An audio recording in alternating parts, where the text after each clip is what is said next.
Okay, so let us begin. So, on behalf of Bhaktivedanta Club IIT Kanpur, I would like to introduce today's speaker, uh, Piyush Sehgal, sir. So, Piyush Sehgal, sir, did his Bachelor of Business Study in Management from SS College of Business Studies from 2000 to 2005. Then he did his MA from Asia Pacific College, Hawaii, from 2007 to 2009, and MBA in Strategy and Finance from Ivey Business School in Western University. And he has also got so many awards. So all of you must have read a complete description about Prabhuji. So I will not describe everything in elaborate. But I would like to tell about his spiritual side. So apart from his all academic achievements, he is also very humble and a humble devotee, and he also practices teachings of Bhagavad Gita and also teaches his teachings to corporate world. And he is also a motivation speaker. So you will realize after hearing this talk. So without taking much time, I would like to hand over to Piyush sir. And today, Piyush sir will be discussing about five fruits of Bhagavad Gita. Like, what are the possible transformation you can see after reading Bhagavad Gita? And he will take us to different verses of Bhagavad Gita, different shlokas of Bhagavad Gita, and he will explain how after reading Bhagavad Gita our life will transform. So, without taking much time, I would like to hand over to Piyush sir. Hare Krishna. Thank you so much, Jinesh Prabhu. That's a very humbling introduction. I'll try to be all that you said. I am not right now, and very fortunate, very grateful to be amongst all of you and to have this opportunity to glorify Srimad Bhagavad Gita with such a nice, sincere audience. I've been told a lot about all of you from Jivnesh and many other devotees that you all have been really sincerely studying Gita and various Vedic literatures in this short little journey, and you also got a lot of good perspectives and questions, which I also welcome towards the end of this class. So we'll just recite one very simple Vedic mantra before we start. Om Namo Bhagavate Vasudevaya. Om Namo Bhagavate Vasudevaya. Om Namo Bhagavate Vasudevaya. Okay, so thank you so much for joining today. So today is a very special day, like many other days, but today is extra special for all of us for a very important reason, because today we have assembled to hear about Bhagavad Gita. So every day can be special if we come to hear about Bhagavad Gita on daily basis, which you all are doing. And why it is so special to read about Bhagavad Gita every day? Because these days, for example, government is distributing vaccines so that we remain protected from the threat of COVID.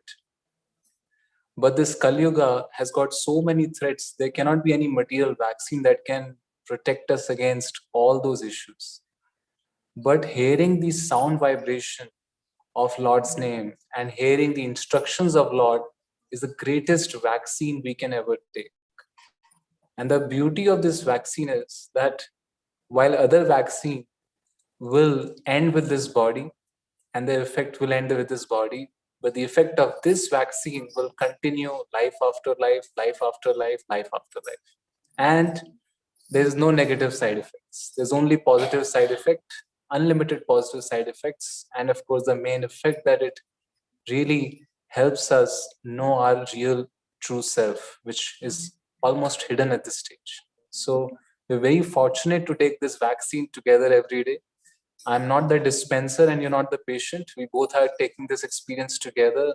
Really, the doctor here is Lord Krishna, and the administrator along with him is Arjuna, and we are all the recipients of this vaccine today.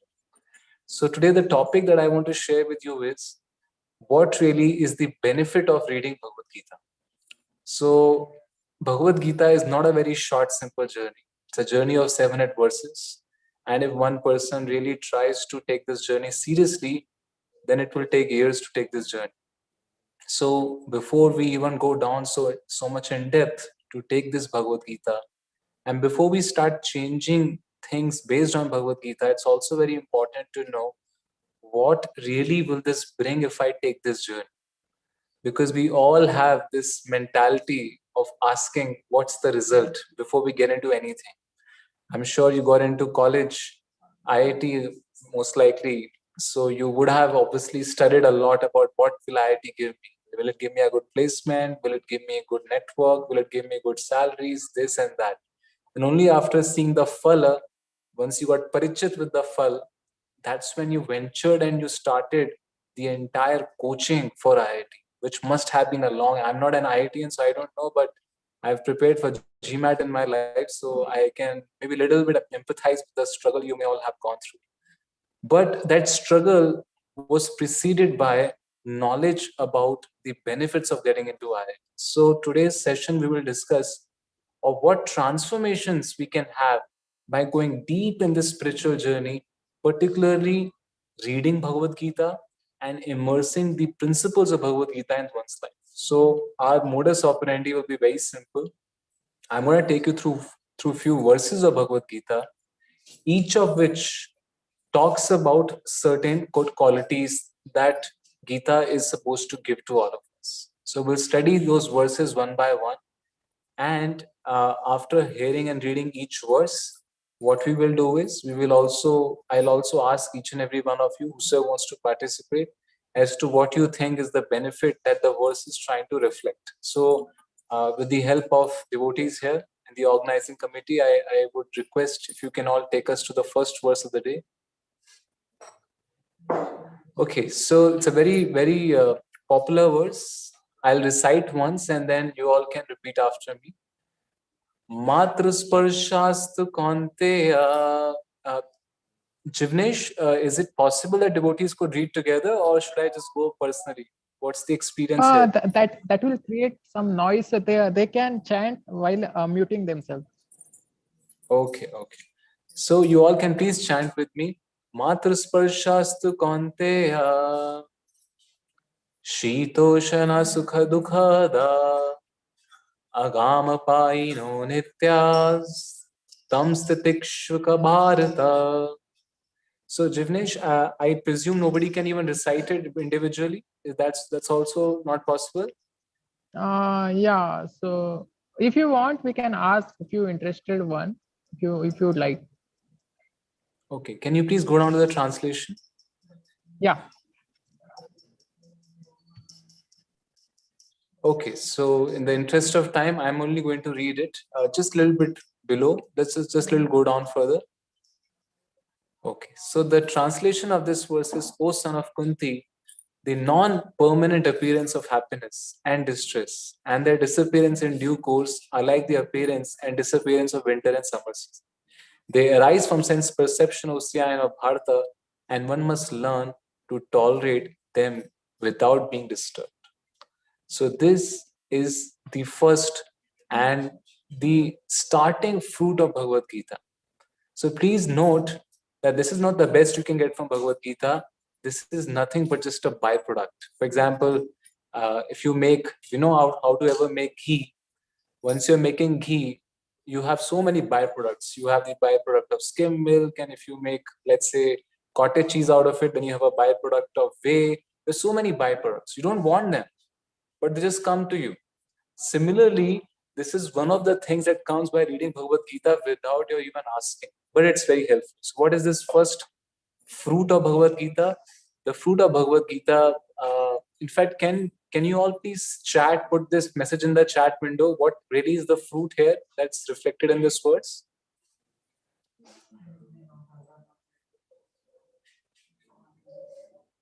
What fruit are we talking about here? Okay, so the first answer I've got is a perfect answer, and we're talking about tolerance. So that's the first fruit of Bhagavad Gita.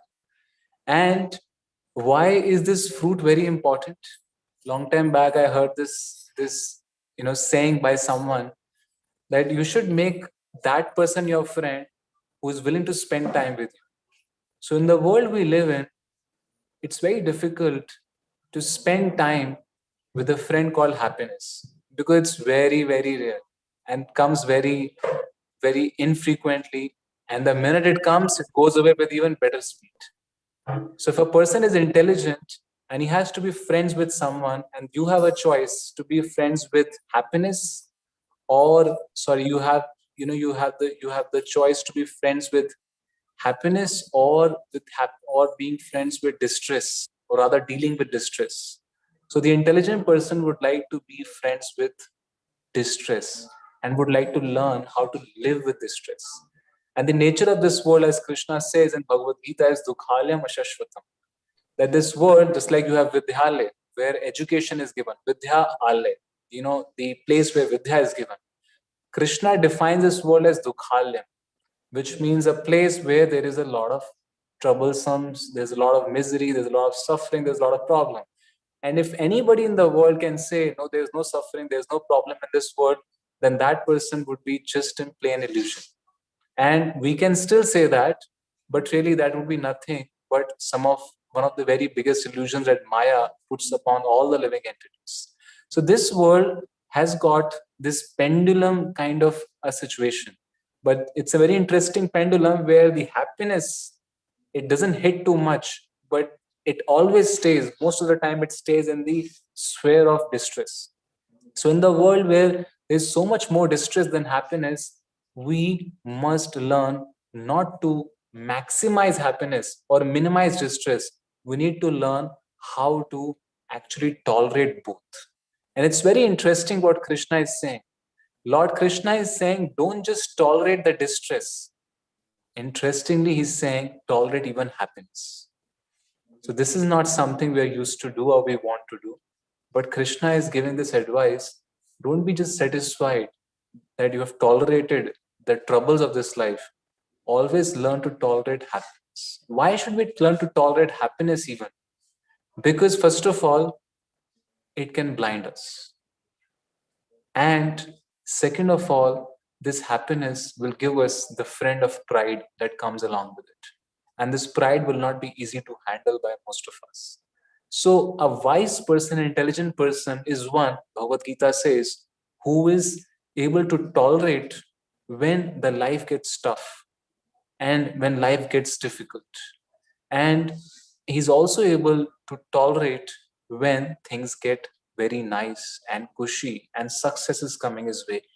What it means by saying tolerate happiness is don't let the happiness go into one's head. So, for example, we see the case of Duryodhana in Mahabharata. He got a happiness that he became a king of this entire world for some time. But how did it really change him? It changed him and it made him so proud that when the Pandavas went to him and said, okay, you cannot give us the world, you cannot give us the kingdom, you cannot give us a city, you cannot give us a town, you cannot give us a village. All right, can you do one thing? Just give us 5 villages. India has 6 lakh villages right now. Now, at that time, they're talking about one, just 5 of the villages for the entire world. So we're talking about lakhs and lakhs of villages, out of which they just asked for 5 villages. And that's insulting for a family like Pandavas to rule. But they were happy with that.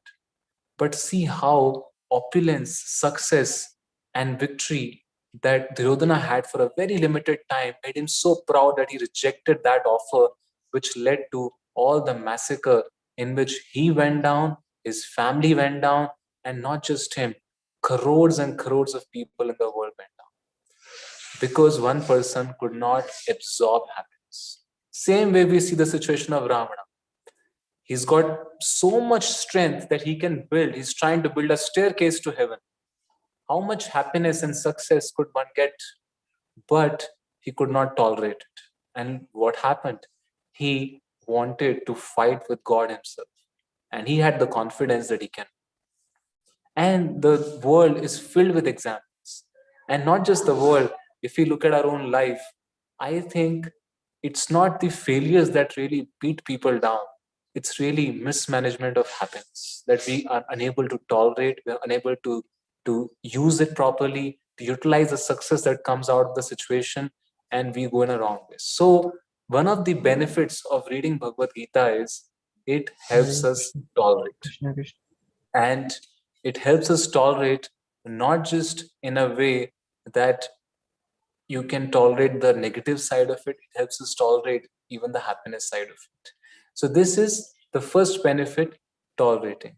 And anyone who reads Bhagavad Gita, this fruit comes without even asking. So some of you may be asking, is there a tolerating or anger management or some sort of a stress management program that comes in within Gita? No. The science of this transcendental knowledge is such that as you are hearing this message, as you are reading Bhagavad Gita, as you are chanting the holy names, this tolerance is getting within naturally. This is the beauty of transcendental knowledge, that it gives everything naturally. So this is the first benefit. Okay. Now let's go to the second one. Jivnesh Prabhu, can you please go to the second one?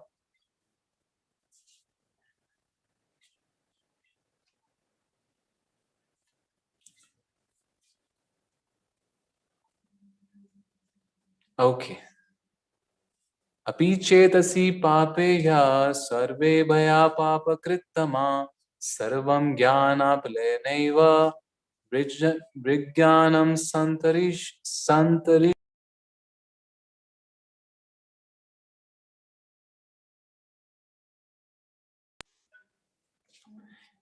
Just a bit more down. Please come down further. Jinesh Prabhu, can you please come down further? Yeah. Okay. So even if you are considered to be most sinful of sinners, when you're situated in the boat of transcendental knowledge, you will be able to cross over this ocean of mysteries. So here is the second benefit of reading Bhagavad Gita.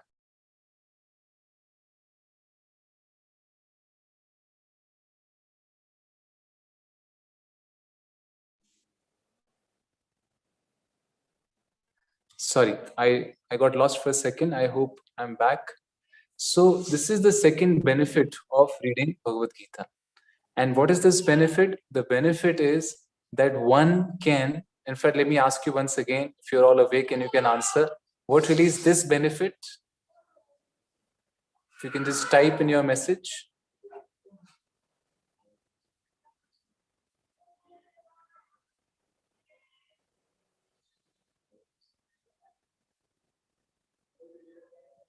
We're never too late to start. Okay. What else is the benefit of reading Bhagavad Gita as defined in this verse?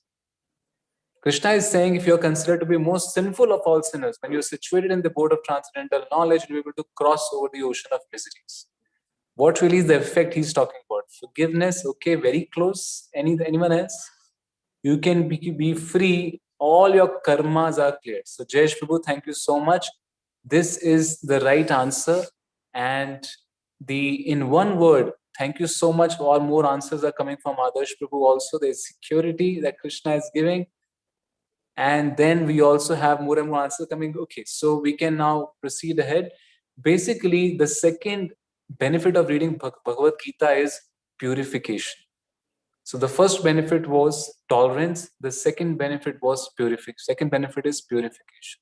So this is the transcendental effect of Bhagavad Gita, and Krishna is claiming that if you can just sit in this boat of transcendental knowledge, whatever karmas you may have done, whatever issues you may have, whatever struggle you may have because of karmic reactions, if you continue to struggle, continue to stay in this boat of transcendental knowledge, with the sword of knowledge, you'll be able to cut across all those issues. This is the benefit of reading Bhagavad Gita. So in simple words, Krishna is saying, whatever difficulties and sufferings I'm having, which are nothing but an outcome of the various actions or undesirable actions I've done in my past lives and current life, all that can be washed off if I can somehow be situated in the boat of transcendental knowledge. And Krishna, just so that we have enough faith, he's saying, not saying that if you have done something very little wrong, that'll be sufficient for me to clear off. No, he's using the word most sinful of these sinners. Papebhya papakrit tama. So papakrit tama means darkness. Someone who is in the worst amount of darkness, even when he gets this transcendental knowledge of Bhagavad Gita, even he can clear out. I'm sure some of you may have read Valmiki Ramayana, and Valmiki was a very, very, very big sinner. He was a person who would just do various kinds of crime after having complete awareness of the effect of those crimes. And one day, Narad Muni met him. So when Narad Muni met him, Narad Muni told him that you chant the holy name, and he gave him some knowledge, some philosophy from various Vedic literature. And the conclusion of that philosophy he gave is, why don't you chant the holy name and you'll be cleared of the countless sins you have done. And then he asked him to chant the name of Ram. But while he's asking him to chant the name of Rama, he's unable to chant the name of Ram. Why? Because he has committed so many sins, and this is the nature of sins. If a person, to the degree he has committed sins, he will not have taste in the holy name. He will not have taste in spirituality. He will not have taste in bhakti.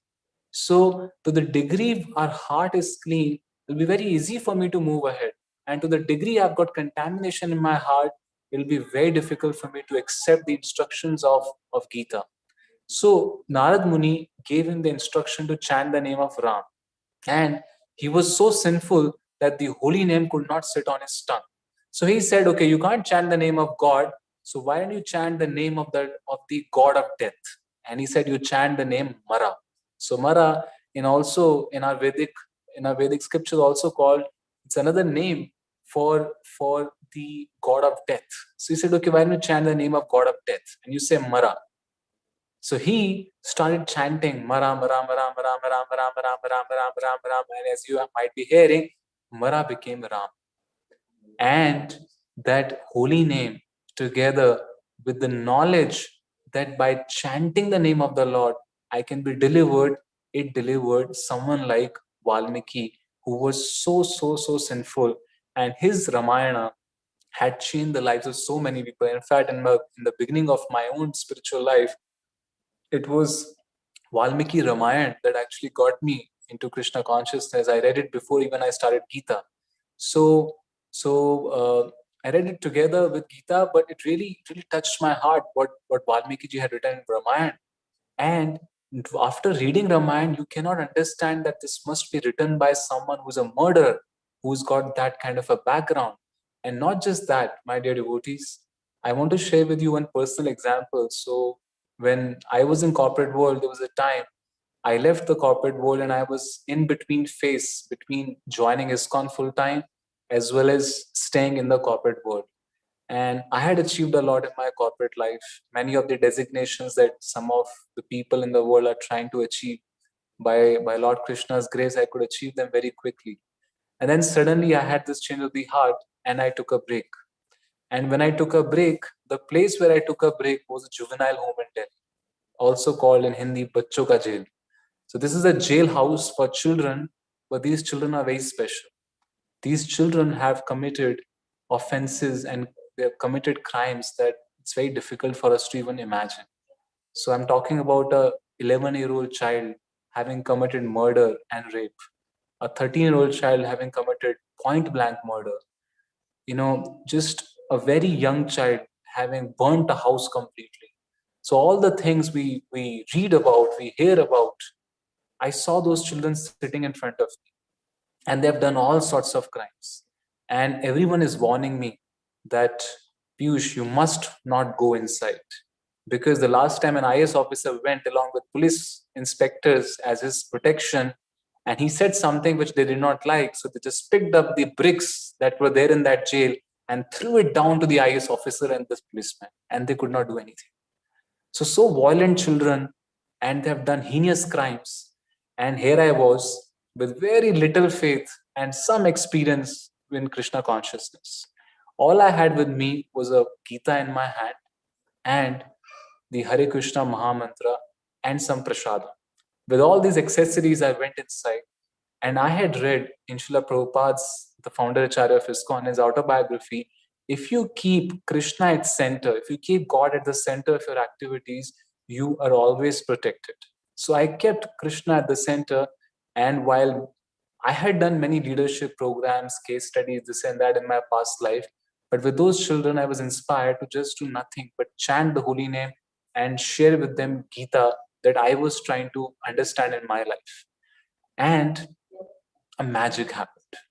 That magic is so memorable that even now, Prayas, which is in Daryaganj in Delhi, that jail is they talk about this, and there's a case study that they have now prepared just to mention that how this spiritual exercise intervention that went in that jail, how it transformed the hearts of all those children.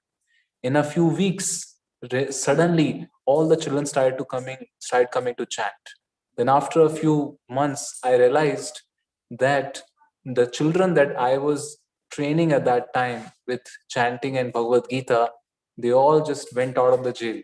So suddenly their tenure ended, and I don't know what magic happened, but Krishna just pushed them out after purifying them.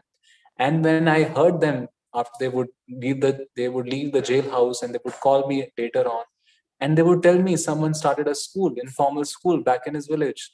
Someone started taking the message of Gita to his other school friends. That's like, how Prahlad Maharaj started preaching. And the people who would stay in jail, even if someone would slap them, they would not put their hand up to defend even. So much change happened in the children whom the world calls murderers and rapists. And all that happened just by chanting the holy name and reading Bhagavad Gita. So these purports, to someone, it could be just theoretical, but to us, to someone who has really, really immersed in one's life, these are the benefits that are up for everyone, up for everyone. And I'm telling you from my personal experience, if those murderers and rapists children could be purified, I have absolutely no doubt what Krishna is saying is true. So this, my friend, is the second benefit of reading Bhagavad Gita, that whatever contamination I may be keeping in my heart, I may have tons of anger, I may have tons of greed, I may have tons of anxieties, I may have tons of envy for other people. I may be someone who is always finding it hard to accept everyone's success. I may be someone who is always trying to do things which I should not do. If all those anarthas, contaminations exist in me, Gita is the best promise for all of us to accept and purify ourselves. So the first benefit we studied was that Bhagavad Gita can give us the gift of tolerance. That's the fruit number one. The second gift of Bhagavad Gita is the gift of purification. Now we'll go to the third reason. Jivnesh Prabhu, you can skip this one and go to the next one. Yes, yes.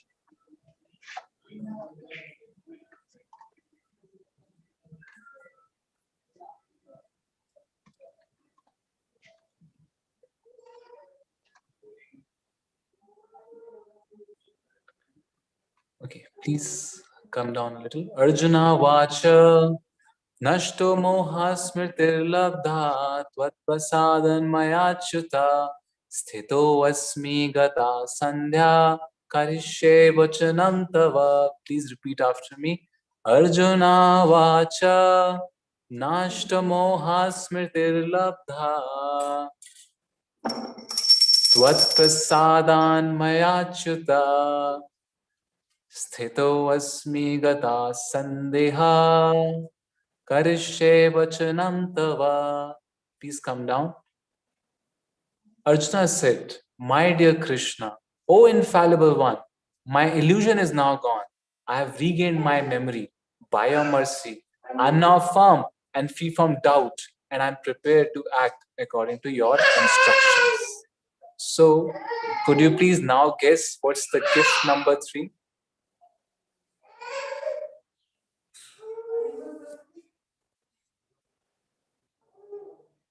You can all put in the message in the chat box. What's the gift number 3? Free from Maya, free from illusion, confidence. Thank you, Vishal. That's very nice answer. Anything else?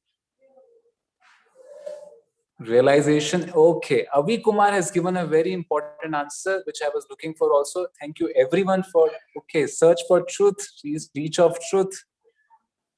Everyone has given very nice, relevant answers. So here is the gift. The gift is the gift of freedom from doubt. Or in other words, we can call it the gift of guidance. Now, I don't think so I have to explain this to anyone who is hearing this, how much we are confused. Come, let's bring water. Come. Our confusion is so strong that the minute we get up in the morning, our confusion starts. This mind throws so many questions right from the time I am up. And when I sleep with confusions. I sleep with confusions, I get up with confusions, and I'm always thinking, is this the right path to do? Is this the right course to do? Is this the right teacher to go to? Is this the right relationship to invest in? Is this the right thing to do? Is this the right thing to say? Is this the right job to take? We're always having so many doubts. And we are spending so much time in figuring out how to take the right decision, as well as mitigating the impact of negative decisions. Two things. Either we are spending too much time, where to go, what to do. And once we do bad decisions, we are trying to mitigate the risk of those bad decisions. This is life. So Krishna here is saying that, my dear friend, and this he's saying after he has already spoken the entire Bhagavad Gita. He's saying that, my dear Arjuna, now your illusion is gone. And Arjuna is declaring, I am now firm and free from doubt. And this doubt is one of the most common friend in this world. In fact, I am just going to take a very funny example. It's a funny example, but I think it will tell you how doubt is one of the greatest friends of everyone in this world. So this example is of a father and son who are trying to go on a donkey from one village to another. So these father and son, they start from the village A and they're going to village B. And once they start with some luggage on the ass, on the donkey, and then they are walking along with it. Suddenly, the son has a doubt, and he has a doubt that I am walking with my father with a donkey, and donkey can take up my father. Will it be better if I ask my father to stay on the donkey and ride on the donkey, so that nobody in the world tells me that I am making my father walk with me while I have a donkey with me? They will say I am a donkey. So he had this doubt. So he requests his father, my dear father, can you ride on the donkey? So he rides on the donkey on the request of his son. They go a little ahead and some villagers come by. And the minute the villagers see, they start laughing on them. So the son asks, why are you laughing? He says, I'm laughing because you have a donkey and you are, you've put your father there, and your father is so foolish. He does not see that you're so young. You're so young. You have, what age do you have? And you're walking from all this village to that village. And your father must be so cruel. You're so unfortunate that your father doesn't even have the heart to come down and let you ride the donkey while he can walk for you. He's an adult person. He's a man. He's a grown-up person. So hearing this, father and son, they both get confused. And they discuss for next few seconds. What should we do? Then they decide, okay, I think this villager must be saying it right. Let's switch the gear. So the father comes down, the son goes up. They start walking. A few steps later, a few meters later, another few set of villagers come and they start laughing. So this guy asks, why are you laughing? Saying, we are laughing because this son is so cruel. So cruel. His father is so old and he's so young. He can walk, but he's making his father walk while he's sitting on donkey. How cruel is this son? And they said, oh my God, this is again going bad. So they discuss again and they ask, what should they do? So because they're having this doubt and they have no one to clarify. So what they do is, let's do one thing. Let's both continue walking like we were walking before. So they both continue walking.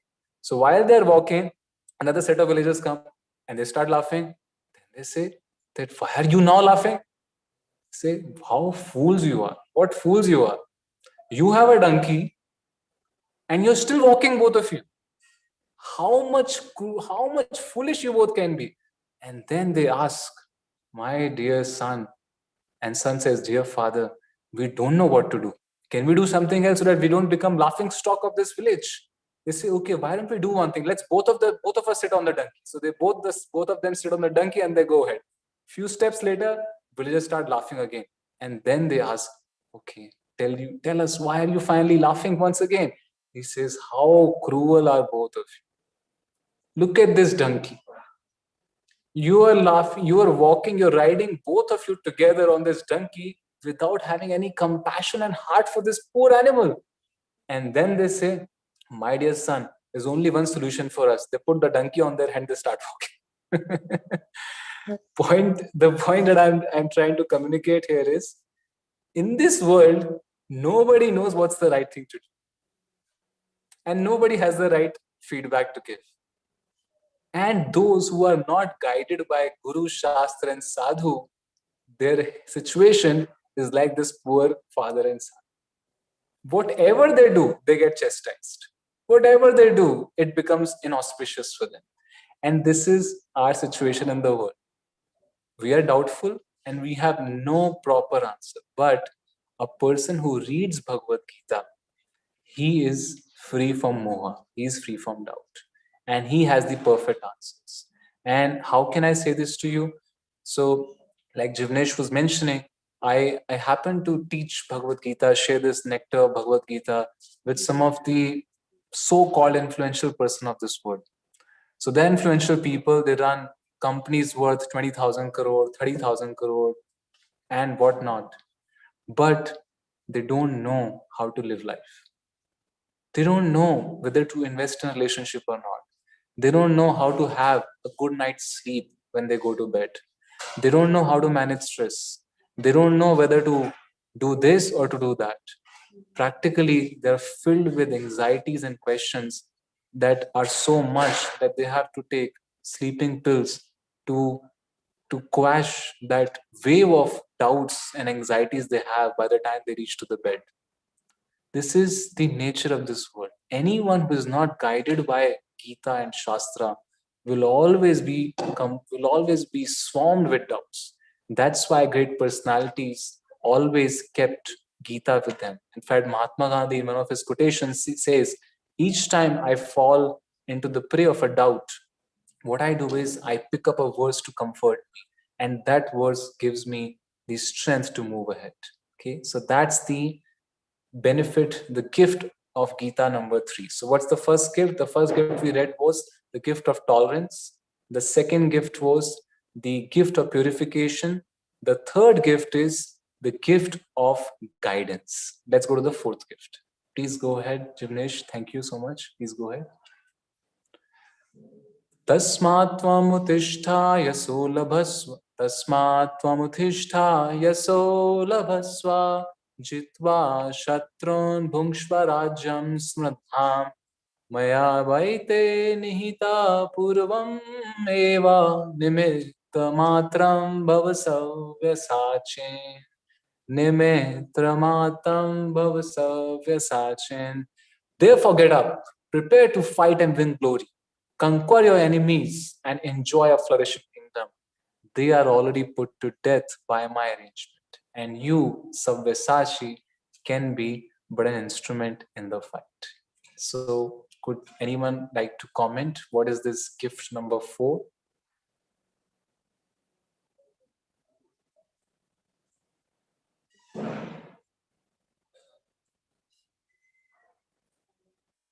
Okay. All right. Anyone else? Whatever we do is God's will.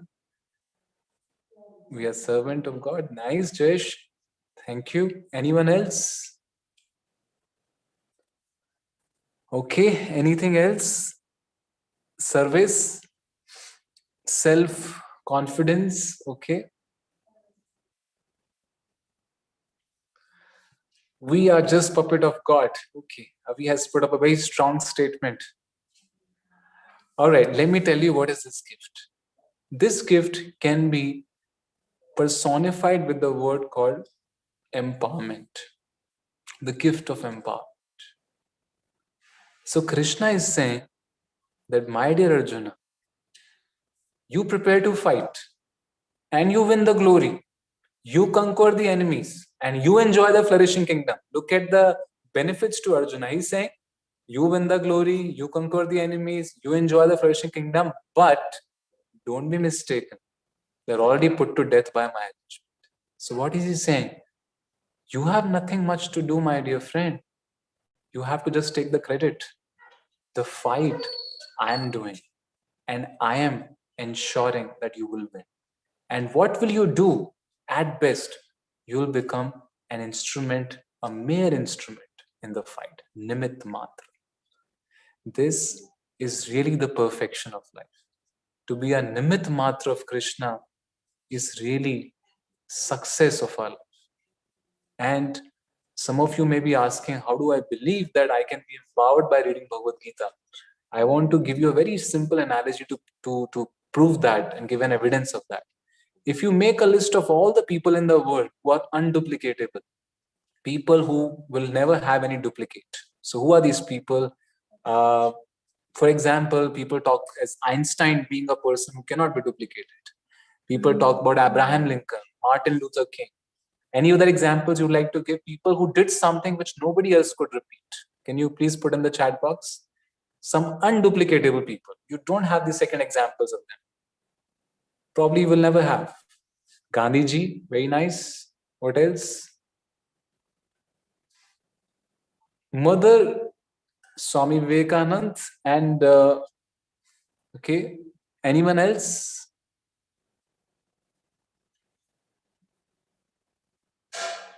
Swami Prabhupada, Srila Prabhupada, nice. What else?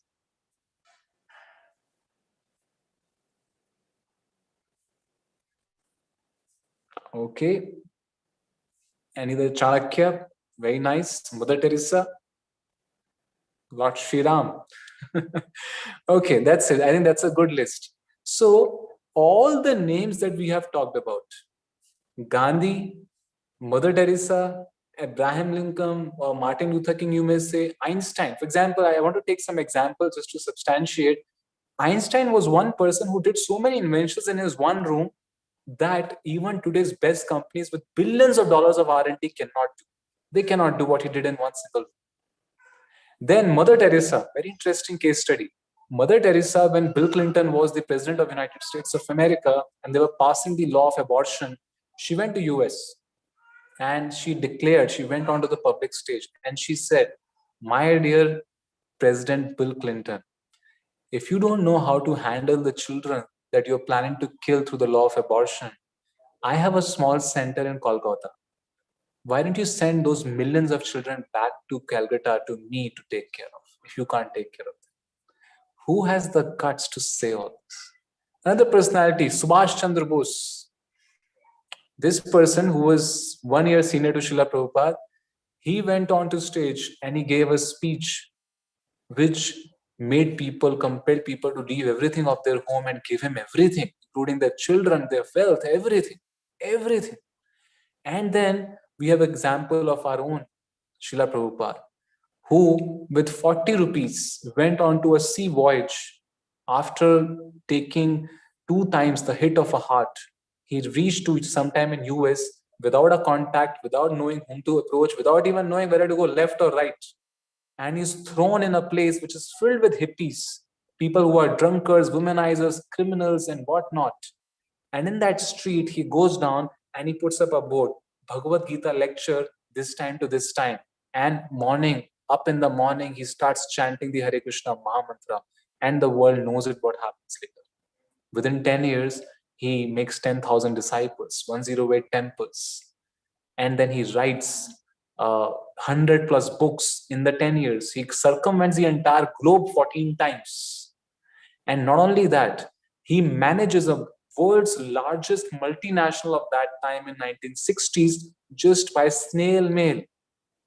Not just that, he fights lawsuits. He opens the greatest businesses of those times. And the list goes on of what he did. And he did that between the age group of 70 to 80, when you and I will be just sitting on bed, really putting medicines and medicines into our stomach.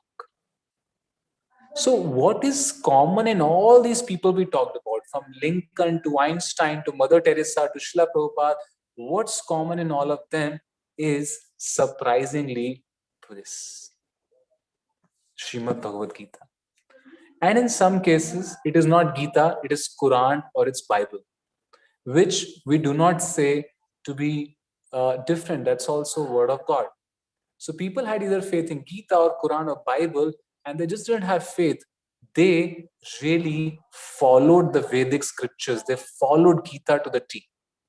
They lived the life of Gita. And for them, everything that they were doing was for the pleasure of Lord. So if anybody could read Gita nicely, he will get a gift.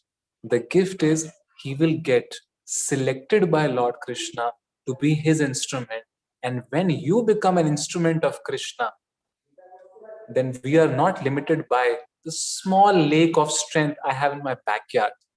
I'm connected immediately to the endless reservoir of mercy and power and opulence. That is Krishna. And from that reservoir, I can draw as much as I can. Just like a funnel can pass through millions and billions of gallons of water in continuous way as much as it needs. So this is the fourth effect of reading Bhagavad Gita. We become empowered to not be limited by our own strength and intelligence. But Krishna uses us to do something extraordinary in this world. And he uses only that person who takes his instructions as given in Srimad Bhagavad Gita very seriously. So that's the fourth benefit. So let's repeat. The benefit of the first benefit was the benefit of tolerance. Then we talked about purification. Then we talked about empowerment, and we also talked about the gift, the fourth gift. I'm skipping, I'm missing. Can anyone please remind me and help me recollect what was the fourth one missing? Guidance. Yes, guidance. Thank you so much. So these are the four benefits. Let's go to the fifth and the not the last one, but the fifth one in our list today. Yo mama pashyanti sarvatra sarvam cha mai pashyati tasyaham na pranashyami sa cha me na pranashyati. Please come down. Please come down. For one who sees me everywhere and sees everything in me, I'm never lost and he's never lost. Okay, let's read the purport of the first paragraph. A person in Krishna consciousness certainly sees Lord Krishna everywhere and he sees everything in Krishna. Such a person may appear to see all separate manifestations of the material nature, but in each and every instance, he is conscious of Krishna, knowing that everything is a manifestation of Krishna's energy. Nothing can exist without Krishna, and Krishna is the Lord of everything. That's the basic principle of Krishna consciousness. Krishna consciousness is the development of love of Krishna, a position transcendental even to material liberation. At this stage of Krishna consciousness, beyond self-realization, the devotee becomes one with Krishna, in the sense that Krishna becomes everything for the devotee, and the devotee becomes full in loving Krishna. Please come down. And here in the it says, at this stage, Lord Krishna never disappears from the sight of the devotee, nor does the devotee ever lose sight of the Lord. Okay, so such a yogi turns into a pure devotee and cannot live for a moment without Krishna. So this is the fifth benefit, and this is the perfection of yoga. So yoga word is used in Bhagavad Gita more than 550 times, which is, so we can imagine this, it has got 700 verses, but yoga word is used more than 550 times. So yoga means what? Yoga means union of the two. So if you see, go back to this verse, you will see what it means is basically you fall in love with Krishna. And how do we understand that you fall in love with Krishna? I think if anybody here in this group ever is in love with someone, I think you would have had this experience. When you are in love with someone, you're only constantly looking for that person everywhere. You may be in a classroom, but you're thinking about that person. You may be working and studying and you have an exam tomorrow, you're thinking about that person. You may be walking on the road, but you're thinking about that person. Whatever you're doing, If you're in love with someone, the test of that love is, are you constantly in the thoughts of that person? So here, this is the fifth benefit of reading Bhagavad Gita. We build so much faith and surrender to Krishna, we end up falling in love with him. And he ends up falling in love with us. He's declaring, neither I will be away from you, nor you will be away from me. So this love mutually will develop. Of course, Krishna loves us all the time, but our love for him will develop, and it will become so strong that we will find our best friend is Krishna. And my dear friends, this is the ultimate benediction of Bhagavad Gita. Sometimes we treat Bhagavad Gita as a science of intellectual curiosity, intellectual gain, as a science of liberation, as a science of dealing with dualities of life, as a science of improving myself, as a science of handling, various challenges of this world and so on and so forth. But if you really see this Gita in 4th chapter, 3rd verse, Prabhupada explains and translates Krishna's words as that this yoga means science of the relationship. And this is the best gift, to have a friend, God as your friend, Krishna as your friend. And I don't think so anybody who is hearing this will ever say, I'm not looking for a friend. We all are searching for friends. And we all get beaten up and distressed by putting our faith and love in various so-called friends of this world, who only remain friends till the time there is some material gain that comes in my way with that person. And the day any self-interest comes in between, the relationship gets tested. But Krishna is that friend that when Sudama gives him Sattu, he gives him palaces. When Arjuna gives him a service of a chariot driver, he gives him the big kingdom. When Shabri gives Ram some throne, some eaten and tested bear, he gives her love of himself. When Hanuman gives himself to him, he makes him so strong that while he cannot go to Sri Lanka without a bridge, he makes Hanuman jump over to Sri Lanka. He's that friend, and the only friend, and the one and only friend who is really a friend in this world. There is no other friend. And Gita can gift us with the friendship of this friend. And with this friendship, we will never be alone, whether we are in the worst of the times of this life or we are in the best of the times. This friend will be hand holding us, will be taking care of us. And the beauty about this friendship, my friend, is I may make my wife my best friend, but she will leave this earth while I will leave this earth. I may make my father and mother my best friends. They will also go. I may make my college mates my friend. Well, they will also leave very certainly in a few years, and you would hardly get any calls from them. We may have girlfriends and boyfriends as our friends, and very soon they would also go somewhere else. But friendship with Krishna is eternal. It has always been, it always is, and will always remain. So we can just end today's session with these meditation on these 5 effects.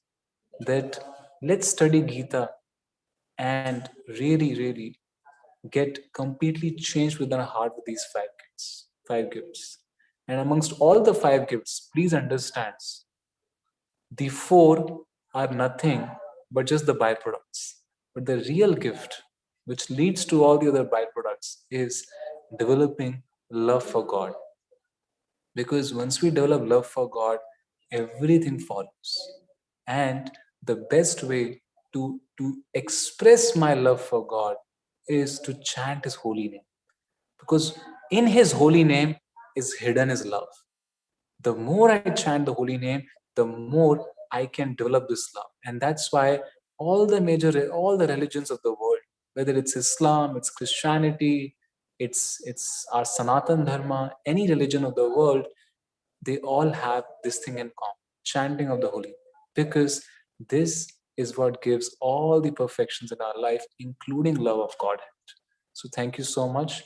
We have a few minutes. We can take a few questions, 2-3 questions before we can conclude.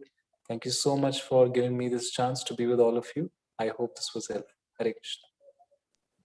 Yes, thank you very much, Piyush sir. It was very enlightening session. I did not, and I really enjoyed it. I did not realize that how 1 hour passed. So it was so engaging. Very nicely, you interactively you engage all the students to guess what's the gift in this shloka.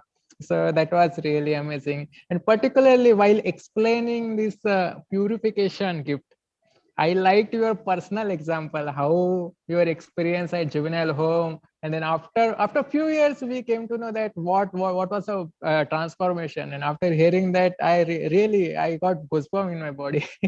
So it's really nice. I would like to tell all the participants, see. This knowledge is not theoretical; it works, and this is a testimony for that. Piyush sir has explained his personal experience. First, he has applied this in his life. He has seen such miracles, and that's why he has come in front of us and he's explaining what are the miracles you will get if you follow this. So it was really amazing, sir. So now I open session for question answers. So please ask as many questions as possible. You will not get such opportunity again. Excuse me, sir. Yes. Sir, Hare Krishna, sir. Hare Krishna. Sir, I wanted to ask a question like, is basically feeling of moha means bad at all times? Means we can see Feeling like of moh. yeah. Like, it is means it is it bad at all times? Means we can see like in Ramayana also, Lord Ram was very much attached. हम लोग गलत समझ सकते हैं, but हम लोग जो देखते हैं, हम मतलब उसके बेस पर कह सकते हैं कि वो अपने पिता से बहुत ज्यादा मतलब अटैच थे, और जब उनको पता चला कि अब वो नहीं रहे, तो means he was means full of tears, and उनके अंदर बहुत ज्यादा मतलब, क्योंकि मोह था मतलब उनमें, और उनके फादर को भी बहुत मोह था मतलब उनसे, तो मींस तो मैं ये पूछ रहा था कि फीलिंग ऑफ मोह bad at. I've understood your question. Thank you. And it's a very deep question you're asking. Very deep question. And the example also you are taking is a very perfect example to show how deep is this question. So basically, it's a very big topic. I don't think so. A very quick answer will justify. It's a very deep topic, and maybe I think Jivnesh has to set up a different class on this question itself. But I'm just going to give a very short summary to it. See, nothing is bad in this world unless the subject of that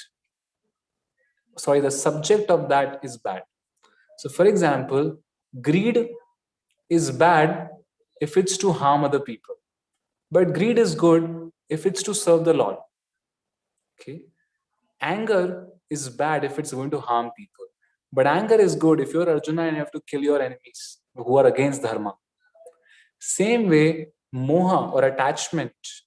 Moha is actually illusion. I think the word you're trying to use is attachment, asakti. So asakti or attachment with devotees of the Lord, those who are devotees of the Lord, which was the case between Lord Ram and Maharaj Dashrath.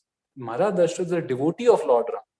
So yes, we are seeing them as father and son, but for Lord Ram, Maharaj Dashrath is a great devotee, such exalted devotee that he has taken the position of his father. And to that kind of a devotee, we should feel very much attached, and there's nothing wrong. For example, when some of our teachers who are teaching us Bhagavad Gita, when they go away from us, we feel so much pain in their separation. When Srila Prabhupada, who started ISKCON, when he finished his pastimes on earth in 1977, all his disciples, they cried and cried like anything. Is this moha? Is this asakti negative? No. When the subject of that emotion is Krishna or a devotee of the Lord, it's pure. When the subject is impure, then even that emotion may be very pure, but may not be pure. For example, if let's say I am finding selfless, I'm being very selfless to help other people, but I don't have any understanding that they're all part and parcel of God, then it's a pure feeling, but it's not the best feeling to have. But when I see and serve everyone as part and parcel of Krishna, then that feeling of helping others becomes pure. So you're absolutely right. What Lord Ram had for Dashrath and what Dashrath Maharaj had for Lord Ram was very pure because it's a spiritual connection. However, in our life, of course, some natural affection will always be there because, of course, we are human beings. You cannot say that I am a son of my father and I will be completely mechanical about it. Or if I am connected to my wife, I will have no emotion for them.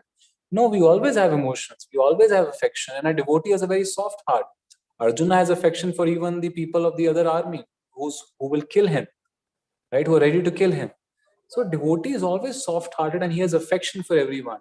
However, the difference between devotee's affection and the affection of a karmi or a materialist is that a devotee would never go away from Krishna to satisfy his, but a karmi or a materialist would go away from Krishna to satisfy his affection. For example, Dhritarashtra also had affection for Duryodhana. So much affection when even Krishna showed his Virat Roop. After showing his Virat Roop also, still he went to Duryodhana. But Duryodhana said that, my dear father, I know what I'm doing is not right, but I can't stop. And Dhritarashtra could not stop him because he loved his child so much.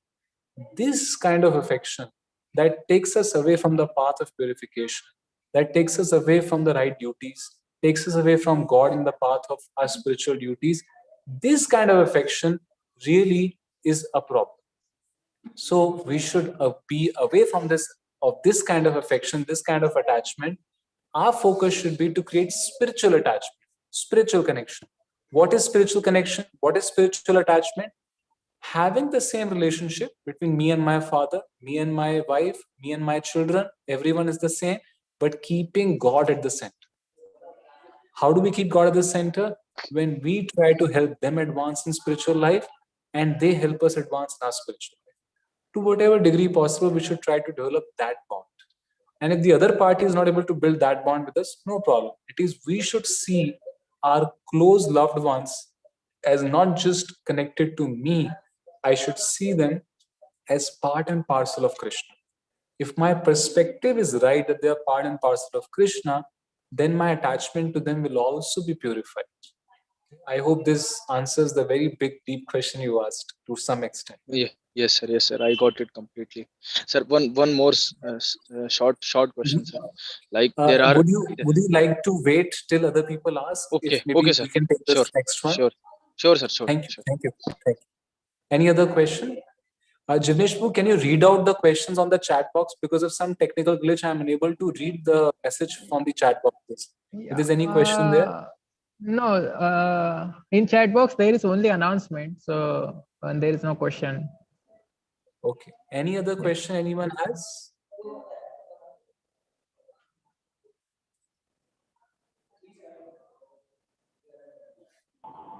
Hare Krishna, sir.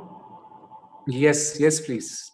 Sir, my question was related to the purification. That example you gave and your realization about that kids, the children in the jail. Sir, means as means they were means totally away from this concept of spirituality and as a means as kids and they were means totally away from this good activities and they were all means involved in bad activities.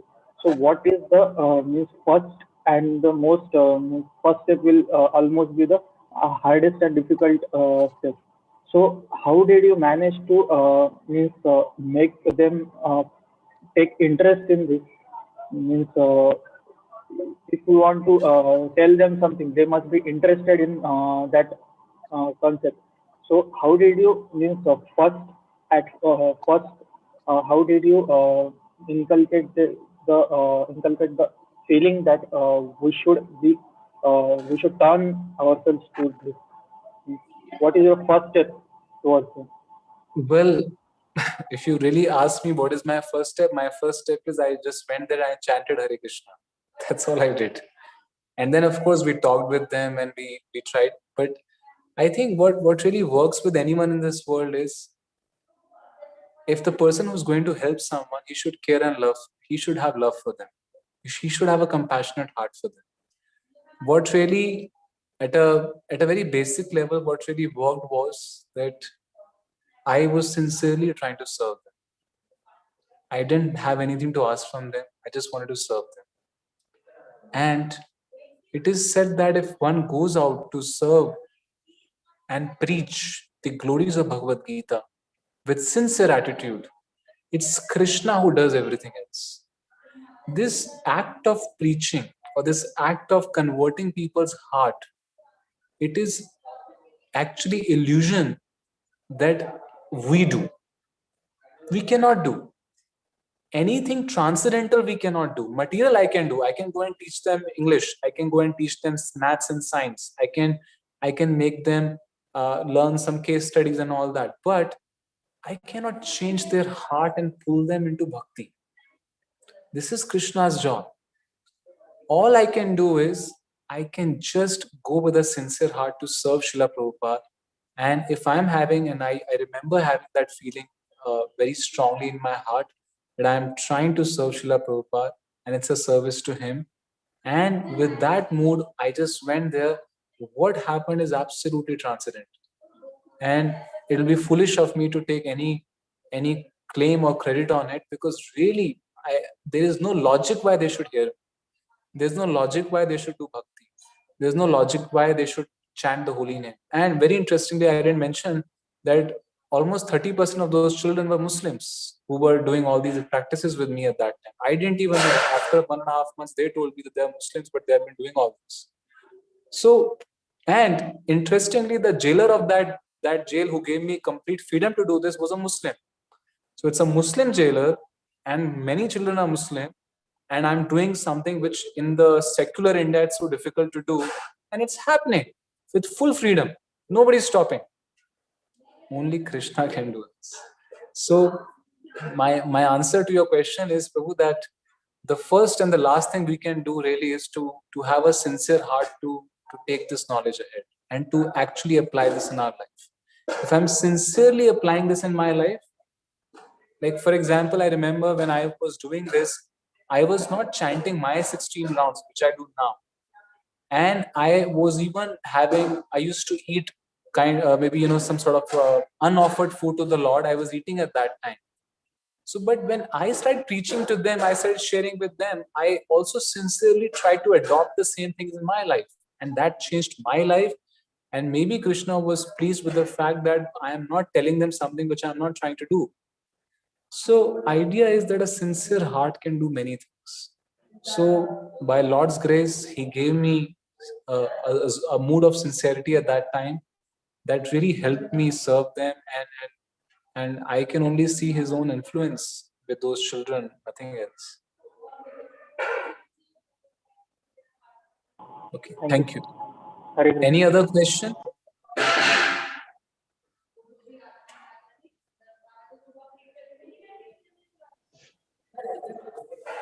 Okay, maybe the person who was asking the second question can ask his question now. Yes, sir. Like, I have a question, sir.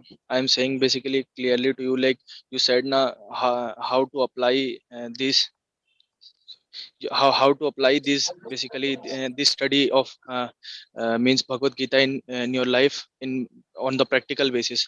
So like you have means worked in corporate, so you may have experience, like sometimes you have to take some basically difficult means paths, like where you have to benefit yourself, hampering the growth of others.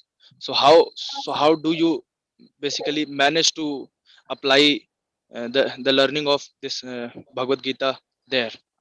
Please can you explain it by an example or something? So see, first of all, we apply the teachings of Bhagavad Gita not ourselves. We apply under the guidance of teachers. So it is not that I'll read Bhagavad Gita today and I start applying the principles in my life so easily. It's a very deep science. It takes time and takes practice, because I may be interpreting a principle in a way that may not be there, may not be applying to a certain situation. So first of all, we should never apply Bhagavad Gita independently. We should always be protected and guided by those devotees who are experts in this science. Like, for example, if you have to do a chemistry reaction, you can read it in the book, but you will not just read in the book and go to the lab and start doing it on your own. You will need a technician with you, need a teacher to help you, need someone who has done those reactions, put those chemicals together at least once to show you before you start doing it. Same way, I will read Bhagavad Gita, you will also read Bhagavad Gita, but the idea is not that I start applying independently. The idea is I should then approach a teacher while I am studying Bhagavad Gita who's an expert in application of these principles, that here is my situation, what should I do? So, and every situation will have a different connotation, meaning, impact, situation. So the situation you're talking about in the corporate world when we have to do certain things also is something we cannot just give a standardized answer to. So one needs to know what exactly is the situation, what is the degree of lie that I may be saying, or what is the degree of dishonesty, and why am I doing this? Is this the best job I can take? There's so many nuances to it. Those nuances need to be shared with a counselor, with a mentor on an ongoing basis. So if you really like to systematically study Gita, as well as try to apply those principles and learn with a teacher, I would strongly recommend. Jivnesh can also share with all of you about Learn Gita, Live Gita. So Jivnesh Prabhu can share about this link with you. You can go through that program if you've not gone through that already. You will have an assigned mentor, and with that mentor, you can build a very consistent, regular relationship. With that relationship, you can always ask questions. You can always ask Jivnesh Prabhu and other family members of this Gita family. You can always keep asking questions. So there is no cookie clutter answer to different how to apply these principles into daily life. But one principle remains proper and clear, that once I start doing my study of Bhagavad Gita, I also need a teacher who can work with me to put this in my life. It's not an independent exercise. It's a joint exercise between me, Gita, and the teachers. Okay, so thank you so much, everyone, for your kind hearing. So, Jivnesh Prabhu, you can please give a closing remark. Yes, so thank you very much for very elaborate and nice answers. It was really engaging session for us. And sir, I would like to tell that as a part of this course, this boot camp, we have also included Learn Gita, Live Gita. Many of the students, they already registered in this, and they have also started learning. And all the mentors are our IIT Kanpur seniors only. So your suggestion is already implemented here. And Wonderful. also, yeah, and also I would like to request all the participants, if you really like this session, so please reciprocate with your wonderful feedback to our WhatsApp group, so that it will motivate your friends which could not join today, also organizers and also speaker. So please do it that. And also for tomorrow's session, I would like to announce that as Piyush sir explained in today's talk, while describing this gift of empowerment. So there he mentioned one name, Srila Prabhupada. So every day we do morning reading from 6:30 to 7. So in morning reading, we are reading book written by Srila Prabhupada. We are following Bhagavad Gita commentary written by Srila Prabhupada. So whatever teachings we are following, all these teachings are given by Srila Prabhupada. So who is this person? What lessons we can learn from his lifestyle? So this topic will be taken tomorrow by Chahatu Priti. He is the PhD scholar in USA, and he's studying in and he's doing his PhD in biological department. So very exciting topic is awaited today. So tomorrow, so do not miss, and please give your wonderful feedback. So thank you very much for all of you for this joining today's session. Hare Krishna. So I think we can stop here. Hare Krishna, sir. Thank you, Jivnesh.